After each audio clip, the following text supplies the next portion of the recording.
Quite a few years ago, I fixed this ground strap from the battery, negative terminal. I was able to resolder it, make it fit, cleaned it up, got it to work properly. So I wanted to keep it as original as possible.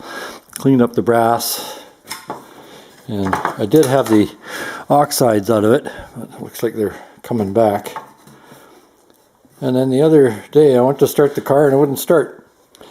And I found that it seemed like this was not clamping enough. It was all loose.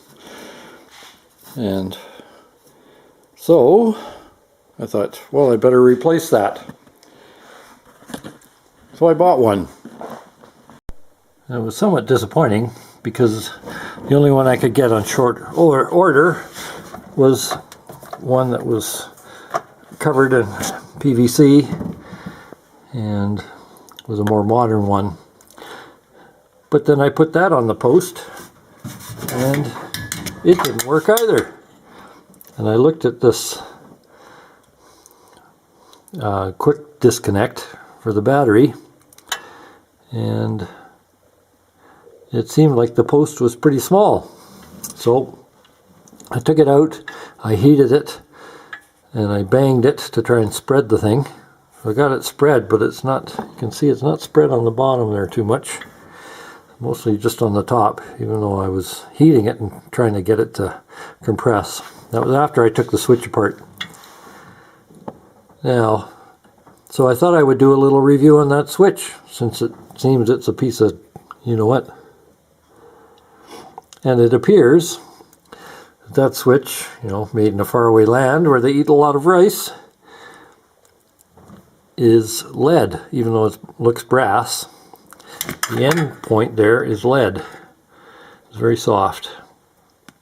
So I think it compresses with time, because I've only had this switch in, well, probably it's been in for a year, but probably only started the car about 20 times in that year.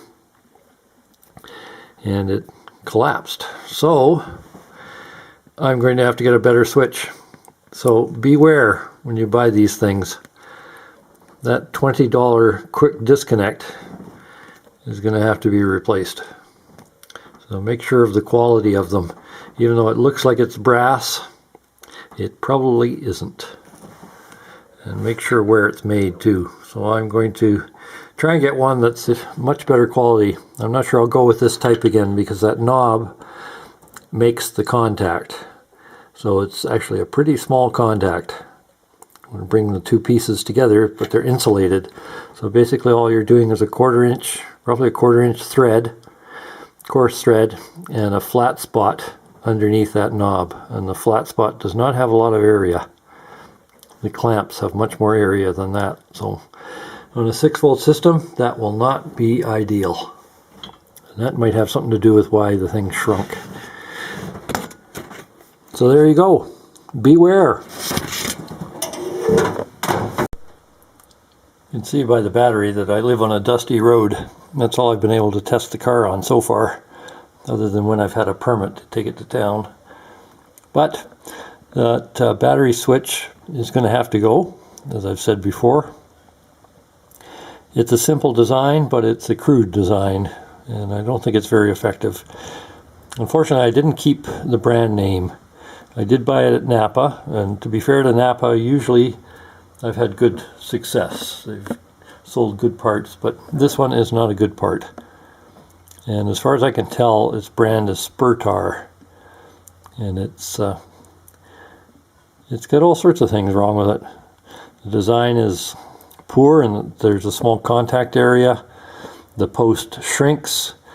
This one is supposed to be able to take a positive pole, which is bigger. And I put on the ground wire, and it's still too big for that outlet post. So all in all, cheap manufacturer, poor design, ineffective. Not worth it. So I will let you know when I find a good one. Please don't forget to like, share, subscribe, or even notify, or any of the above, or all of the above. Thank you.